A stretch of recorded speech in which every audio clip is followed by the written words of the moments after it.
dogs. Move that block up the ramp. Faster! The pharaoh demands progress.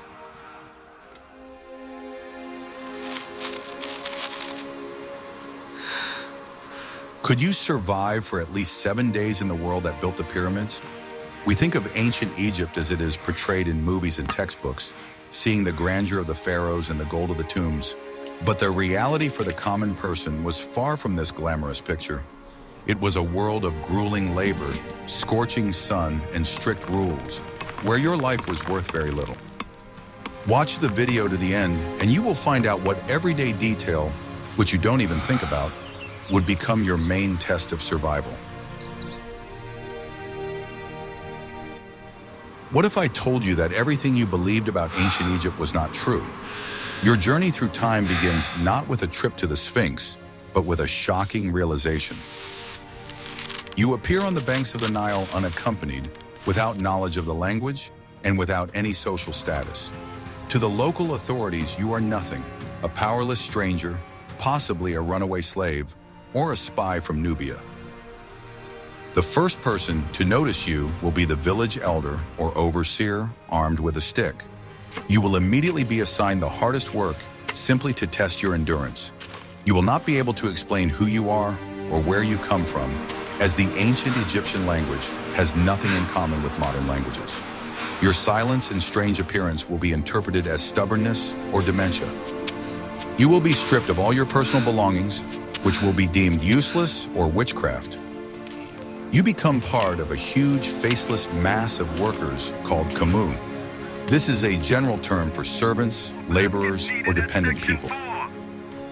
You will quickly realize that the concept of personal freedom does not exist here. Your time, your body, and your strength belong to the state, represented by the pharaoh or the local temple. Any attempt to run away or argue will result in immediate and severe punishment. The only way to survive the first day is to obey silently and start working. You will have to learn very quickly to understand simple commands and gestures. Looking the overseer in the eye is insolence, and dawdling is a sign of laziness. There will be hundreds of people like you around you, and to them, you are just another mouth to feed, but also a competitor for a meager ration. No one will show you sympathy, as everyone has their own heavy burden to bear. The first day will end not with rest, but with complete moral devastation. You will realize that your knowledge of the 20th century is useless. The only thing that matters is your ability to carry stones, dig the ground, or carry water. You are no longer a person, you are a labor resource. The lack of familiar comforts will not be the main problem, but only the background. The main blow is the loss of identity. You will be judged not by your intelligence or talents, but solely by your physical strength. You are not a tourist, you are not a guest. You are the property of the system, and you have exactly 1 week to prove your usefulness. I'm very interested to hear your point of view. What do you think would be the most difficult thing on the first day? Physical labor or the moral realization of your new situation? Write about it in the comments, and don't forget to subscribe to the channel. Are you ready to learn the truth about what really defined life in ancient Egypt? It's not gold or mummies, but the merciless sun. From the dawn of the second day, you will realize that heat is your main enemy. The Egyptian sun doesn't just warm you, it burns you, sucking all the moisture out of your body. The temperature in the shade easily reaches 40 degrees, and you will be working in the open air. You have no headgear or sunscreen. Your only salvation is the short shadows cast by buildings or rocks, but the supervisors will not allow you to rest. Your skin, unaccustomed to such ultraviolet rays, will start to redden after just an hour. By noon, you will feel as if you are slowly being roasted. Egyptians accustomed to this climate work at a measured pace, but you will instinctively try to do everything faster to finish, thereby exhausting yourself. Dehydration sets in rapidly. You will have to drink constantly, but the water will be warm and murky, taken directly from... The air in Egypt is a challenge in itself. It is filled with fine dust from the desert and construction work. This dust will be everywhere, in your eyes, in your mouth, in your lungs. You will cough constantly, trying to clear your throat, which will only increase your thirst. At night, the heat subsides but brings a new challenge. A sharp drop in temperature. Nights in the desert can be cool, and your body, exhausted by the daytime heat, will be at risk of catching a cold. Sleeping on a bare mat in a drafty barracks will be very uncomfortable. The Nile itself, the source of life, creates a special microclimate. Near the river, the air is humid and heavy, which makes the heat even more exhausting. Away from the river, the air is dry and scorching, burning the mucous membranes. You will have to adapt to both of these conditions within a single day. You will see how Egyptians use wet cloth to wrap their heads, or how they orient their work according to the movement of shadows. For them, this is a 1,000-year-old habit. For you, it is a difficult lesson in survival. You will begin to appreciate the slightest breeze, which seems like a gift from the god. You have learned to hide from the sun, but can you withstand the psychological pressure of this world? In the next chapter, we will reveal secrets that are not related to heat, but which have broken the will of foreigners. I will reveal the most closely guarded secret. Surviving physically was only half the battle. On the third day, your body begins to get used to the strain, but your mind is subjected to a new test: sensory overload. Modern humans are accustomed to certain smells and sounds, but ancient Egypt smells completely different.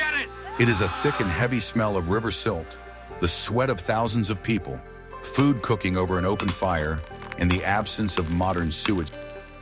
The smells here are very concentrated because life is lived in close quarters. You live, work, and eat in close proximity to hundreds of other people. The aromas of spices, dried fish, garlic, and onions mix with the smell of dust and waste. This olfactory backdrop will haunt you around the clock. The soundscape is also unlike ours. You won't hear the noise of cars or electronics. Instead, the world is filled with human voices, the shouts of overseers, the monotonous songs of workers setting the rhythm, crying, laughter, and constant conversation. The creaking of wooden sleds dragging stones and the clanging of stone hammers are the music of your working day. You realize the complete lack of personal space. You are never left alone. You sleep in a common room, work in a team, and eat from a common pot. Any attempt to be alone will be viewed with suspicion. This is a collective society, and individualism is not encouraged here. On the third day, you will encounter the concept of Ma'at. This is not just a goddess. It is a fundamental principle of universal order, truth, and justice. The entire Egyptian world is subject to this order, and any violation of it is chaos. Your task is to perform your function in this order without asking questions. This rigid social determinism will weigh heavily on you. There is no opportunity to rise or prove anything. You are a cog in a huge machine, and if you break down, you will simply be replaced. This predetermination and lack of choice can be psychologically more difficult than physical fatigue. The concept of time here is completely different. There are no hours or minutes. The day is divided into segments according to the position of the sun. Work begins at sunrise and ends at sunset. There is a break for food during the hottest part of the day. This monotony, subject to the solar cycle, turns the days into an endless stream of identical efforts. You will begin to notice the thousands of small rituals that Egyptians perform. They recite short incantations before meals, wear amulets to ward off evil spirits, and make offerings at small household altars. The world around you is filled with magic and gods who watch your every step.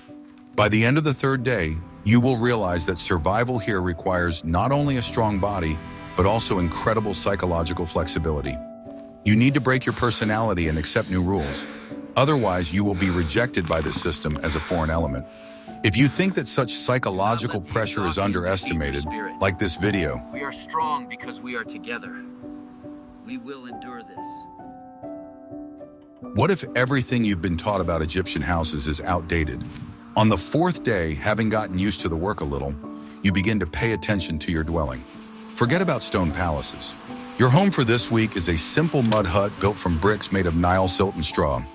These houses were the basis of life for 99% of the population. This material is cheap and accessible, but it has its drawbacks. The walls of unfired clay crumble, attracting various small creatures.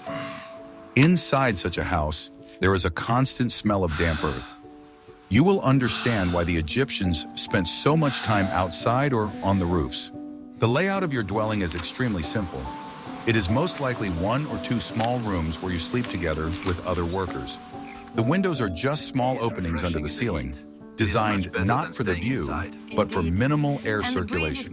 Because of this, it is almost constantly dim inside, which, however, saves you from the heat. There is virtually no furniture. You sleep on a reed mat thrown directly on the earthen floor. The more fortunate may have a wooden headrest to replace a pillow. Clothes and meager personal belongings are stored in woven baskets or simply in niches in the wall. The flat roof is the most important part of the house. It is made of palm logs covered with mats and a layer of clay. At night, all life moves here. It is cooler than inside, and people sleep, cook, and socialize here. You too will seek refuge from the heat on this roof. You will discover that the concept of privacy does not exist. The houses are very close to each other, forming narrow, dusty streets. Everyone knows everything about everyone else.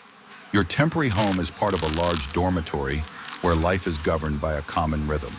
You have found a roof over your head, but how will you pay for it? In the next chapter, you will learn what a typical working day was like. On the 5th day, you are fully immersed in the work rhythm of ancient Egypt. The first thing you learn is that there is no 7-day week with weekends. The Egyptians used a decade, a 10-day. You work for 9 days, and the 10th can be a relative day of rest, when you receive your rations and attend to personal matters. Your week of survival fits right into this grueling marathon. Your working day begins before sunrise. You are awakened by a supervisor, and after a meager breakfast consisting of a piece of flatbread, you are taken to your place of work. This could be a quarry, the construction site of another temple, a field, or an irrigation canal. As an unskilled novice, you will be given the most primitive and difficult work. Most likely, your task will be to carry heavy loads. You will carry baskets of earth to reinforce the dam, or carry water in clay jugs for the builders. If you are working on the construction of the pyramids, you will be assigned to a team that pulls huge stone blocks on wooden sleds. This work requires not strength, but tremendous endurance. The tools you will be given are primitive. They are wooden levers, woven ropes, copper chisels that quickly become blunt, and stone hammers. You will understand that the greatness of Egypt was built not with high technology, but with an incredible amount of organized human labor and time. The work proceeds at a strictly prescribed pace. Workers often sing monotonous songs. This helps synchronize the efforts of dozens of people pulling a single block or lifting a beam. You must quickly fall into this rhythm, otherwise you will fall out of line and interfere with the others, incurring the wrath of the overseer. The overseer is a key figure in your day. He is not evil by nature, but his job is to ensure that the quota is met. He is armed with a stick, which he does not hesitate to use at the slightest sign of laziness or disobedience. You will quickly learn that a short rest in the shade is a privilege that must be earned. In the middle of the day, when the sun is at its zenith, a short break is announced. You are given lunch, another flatbread, a few onions, and a jug of warm water or diluted beer. This food seems tasteless and insufficient to you, but it is the only fuel you have until evening.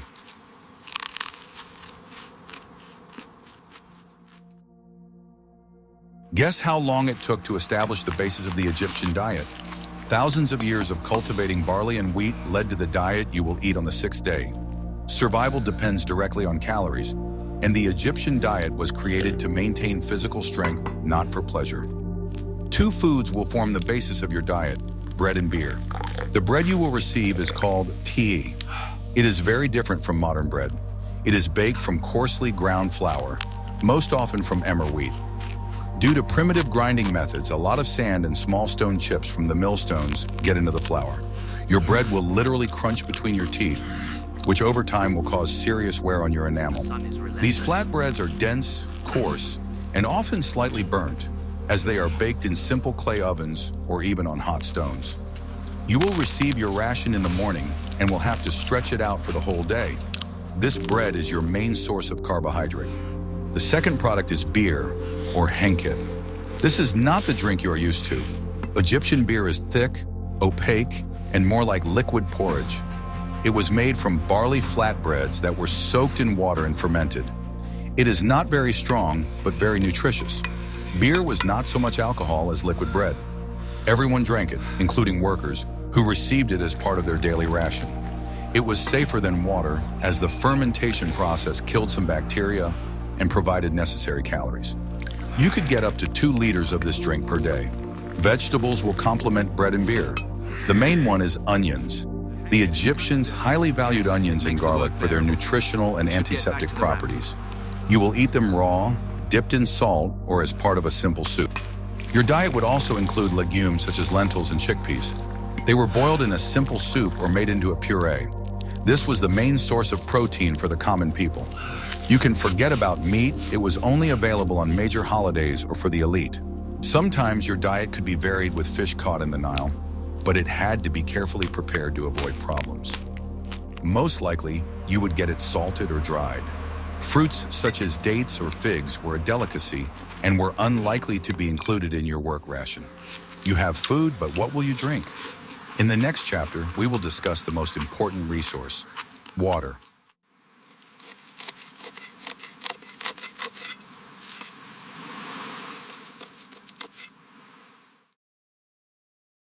On the 7th and final day of your trial, you fully realize the central role of the Nile. This river is not just a source of water, it is the only source of fresh water in the entire country. Everything you drink, all the water you use for cooking and washing, comes directly from it. And therein lies the main danger, which you, as a modern person, can get. In the morning, one of your duties will be to go to the river with heavy clay jugs. You will see that the banks of the Nile are the busiest place around. Here, people draw water, wash clothes, and wash themselves. A little further upstream, they water their livestock, and even further away, they dispose of waste. The water you scoop up will be cloudy with silt and impurities. Small particles of organic matter float in it. The Egyptians partially solved this problem by letting the water settle in large vessels so that the dirt would settle. But this did not make it safe from a microbiological point of view.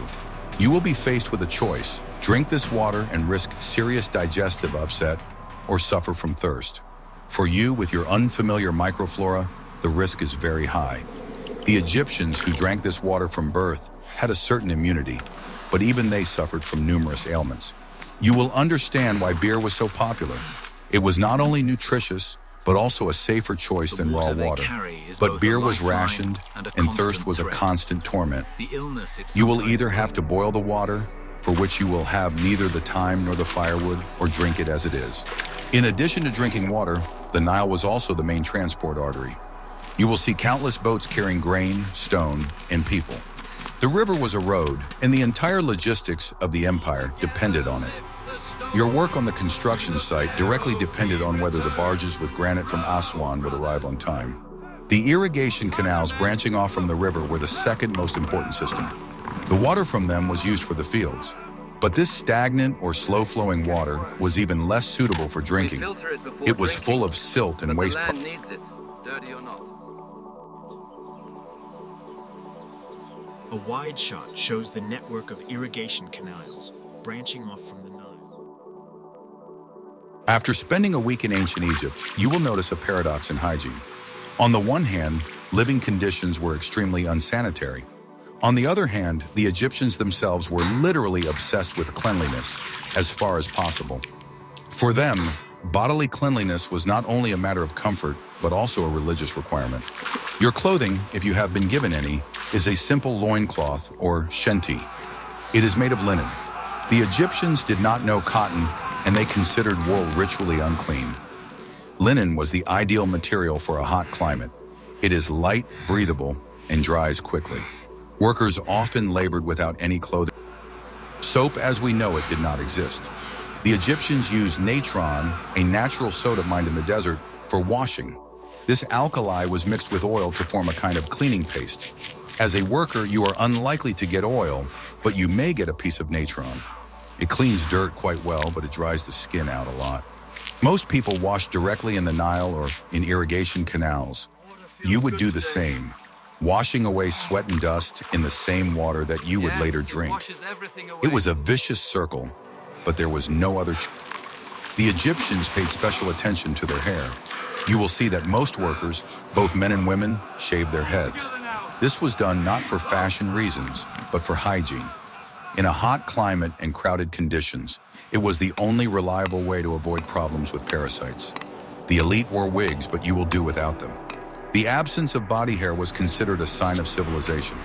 You will probably stand out with your body hair, which will cause the locals to laugh at you. They used copper razors to keep their skin smooth. You will either have to follow their example or endure the discomfort.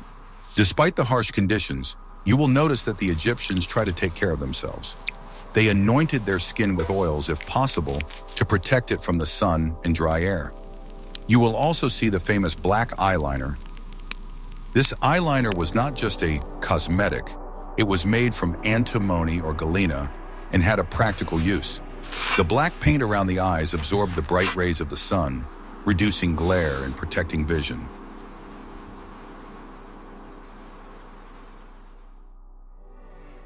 After spending a week in Egypt, you couldn't help but encounter the basis of their worldview, religion and magic. For Egyptians, there was no division between the physical and supernatural worlds. Gods, spirits, and the magic of Heka were as real as the Nile or the sun.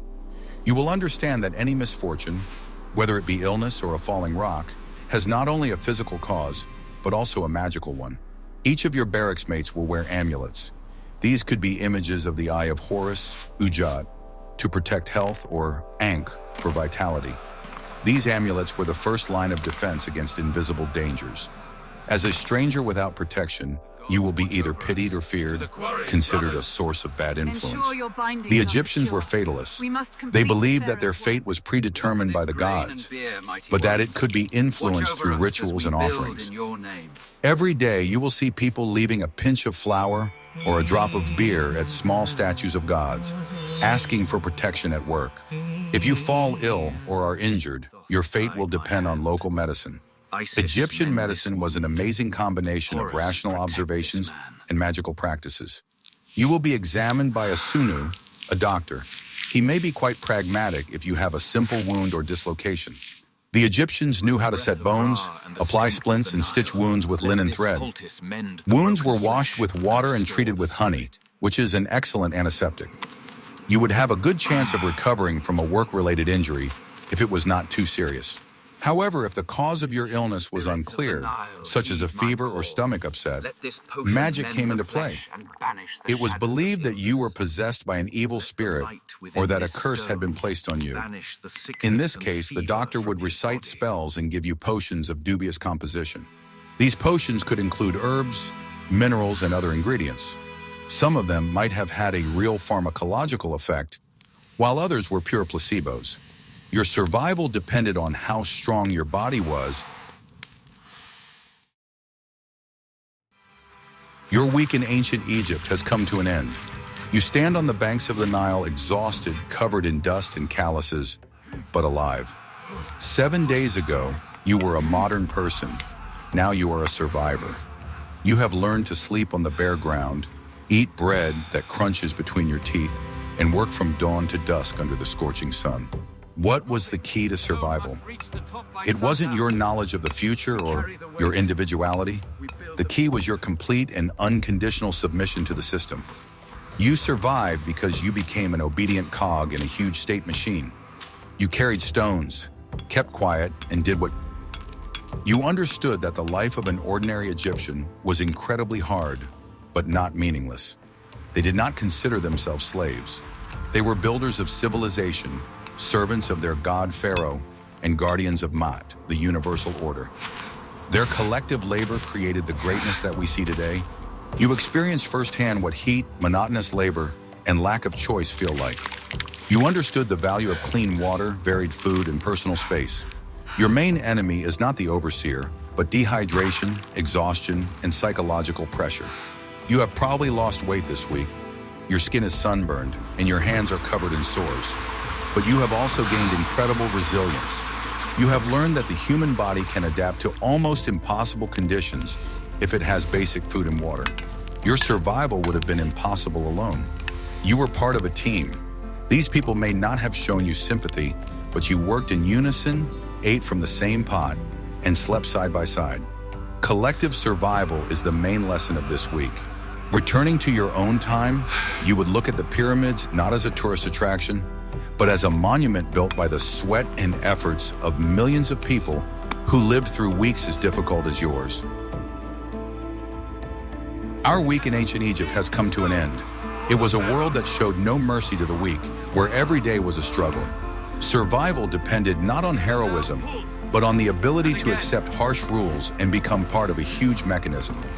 This civilization was built on incredible endurance and collective. Struggle for survival. What other eras or civilizations would you like us to explore in the same format? Suggest topics for future videos you would like to see in the comments.